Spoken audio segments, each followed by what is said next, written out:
নমস্কার দর্শক বন্ধু। অনেক সময় দেখা যায় আপনি টাকা ধার দিয়েছেন কাউকে, অথচ সেই টাকাটা ফেরত দিচ্ছে না।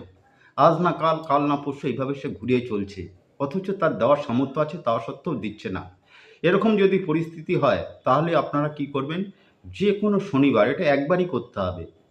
যে কোনো শনিবার দিন আপনারা সকালবেলা স্নান করে এসে একটা বাটি নিন। বাটির স্টিলের বাটি নিলে ভালো হয়। স্টিলের বাটির মধ্যে একটু কর্পূর জ্বালিয়ে দিন বেশি করে।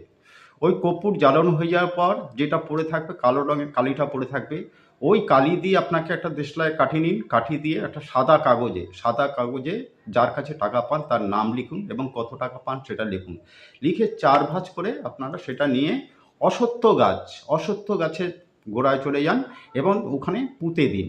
এবং গাছের গোড়ায় আপনারা পূর্ব দিক করে মুখ করে প্রণাম করুন, পূর্ব দিক মুখ করে প্রণাম করবেন এবং গাছের গোড়ায় বাঁ হাত দিয়ে দিয়ে একটা নমস্কার করে বাড়ি চলে আসুন।